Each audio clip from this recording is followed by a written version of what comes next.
तो ये जो अकड़ आ गई या कमजोरी काल ने पैदा कर दी।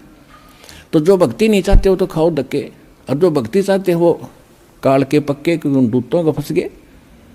अब परमात्मा ने कहा था कि काल ने कहा था कि द्वादश पहले अंश हमारे जाही और पीछे अंश तुम्हारा जाई। जब परमात्मा का, कबीर भगवान का और इस काल का अनुबंध हुआ था, इसने बहुत विनय की थी कि 3 युगों में जीव ना ले जाना। तो परमात्मा को भी मालूम था कि 3 युगों में ये ले जाने जोगे हुए को नहीं, क्योंकि इनके पिछले पुण्य कर्मों की बैटरी चार्ज रहेगी। और ये मैं भक्ति बताऊंगा उसने मानना को नहीं। ये जो भक्ति कर रहे हैं ये सोचे इसी से सुख हो रहा है, ये हो रहा था उनके पुण्य कर्मों से होता रहेगा। जिस कारण से ये त्रेता सतयुग तेरा परम ये कत्ती नहीं मान रहे। और काल राजी कर दिया, ठीक से भाई 3 युगों में तू कर ले जो तूने करना है। फिर चौथे युग में इसने कहा था कि चौथा युग में पहले मेरे हंस जा, मेरे दूत जावें और पीछे तेरा आवे। परमात्मा बोले या भी मान ली तेरी जा और बोल। परमात्मा को पता था यदि मैं पहले भेज दूंगा अपने हंस ने तो वो सारी सच्ची कहेगा, फिर ये काल के दूत जाएंगे वो ये बताने लग जाएंगे, भिन्नता कहाँ रहेगी। तो काल ने इसलिए उसको आदेश दे दिया। काल ने ये सोचा था कि सा कंडम कर दूंगा, इन इतना बना ऐसा बना दूंगा या तो भक्ति करने जोगे रहेंगे नहीं, कोई शराब में, कोई सुल्फा, कोई अफीम, सारे अड़ंगे पर लगा दिए।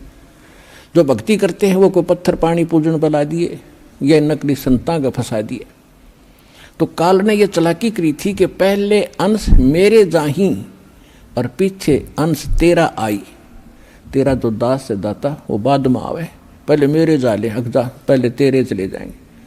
परमात्मा को पता था कि वो नकली संत जितने काल के दूत जाएंगे उन्हें ज्ञान तो है नहीं, इनके भगवान ने ज्ञान नहीं, तो वो ज्ञान क्या करेंगे, बकवास गढ़ेंगे।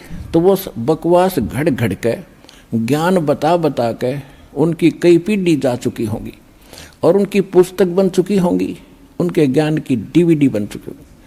तब मेरा दास जाएगा और उनको परमात्मा ने कहा था, उनका सुनियोजित तरीका था। ऐसे इंस्ट्रूमेंट कलयुग में मालिक ने बनवाए हैं, ये प्रोजेक्टर, टेलीविजन, हाथों हाथ सच्चाई देगा मेरा दास जा करके। उन नकलियों के दिखाएगा नकली अनुभव और सदग्रंथों को दिखाएगा कि जिन महापुरुषों को मिले उन्होंने ये भक्ति की, यही हमारे सदग्रंथ बताते। तो 1 मिनट में उन सब की खाल तार कर रख देगा।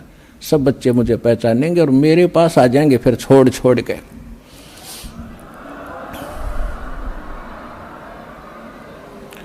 चौथा युग जब कलयुग आई तब हम अपना पंथ अंश पठाई।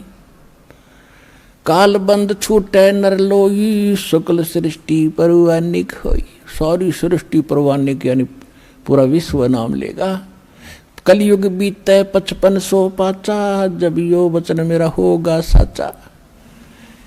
आज जो धर्मदास मैं तुझे बता रहा हूं कि एक दिन इन सभी नकलियों का पर्दाफाश कर दिया जाएगा और ये सभी पंथ खत्म हो जाएंगे जब सच्चाई से परिचित होंगे।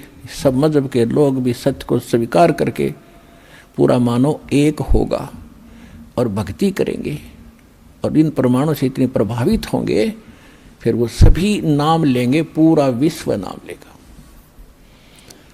तो वो समय अब आ गया पुण्यात्माओं।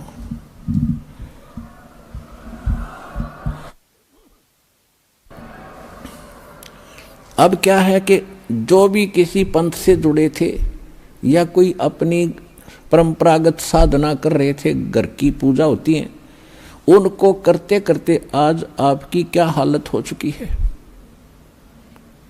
किसी को शांति नहीं, किसी का बेटा मर गया, किसी की बेटी मर गई, किसी की बेटी विधवा होगी, किसी का पोता मर गया, किसी को कैंसर होगी, किसी को और अन्य समस्याएं पैदा हो रही हैं। और वो भक्ति अब भी कर रहे थे, उन्हीं पंथों से भी जुड़े जुड़े उनका कति विनाश हो लिया, सर्वनाश हो रहा है। अब राधा स्वामी पंथ से, धन सतगुरु पंथ से, आसाराम से, इन सब से, ये कुमार स्वामियों के वहाँ भटक गए और उनसे कोई लाभ ना मिला, कति सर्वनाश हो लिया। अब यहाँ रो रहे हैं, अब कोस रहे हैं उनको कि हमारा जीवन खो दिया 20-20, 30-30 वर्ष। अब क्यों, कैसे संतोष होगा उन पुण्यात्माओं के, एक अनमोल जीवन को नाश हो गया। अब तो पता नहीं था उनको अभी तक कि इतनी कीमत है इस मनुष्य जीवन की, यहाँ आने से पता चलेगा ये कितना कीमती है। और अब यहाँ आते हैं और कोई कहता जी मैंने 20 वर्ष हो गया राधा स्वामी में था, इतने दुख गिनवाता है, मुझे भी रोना आने को हो जाता है। और फिर उसको कहा जाता तू वहाँ 20 वर्ष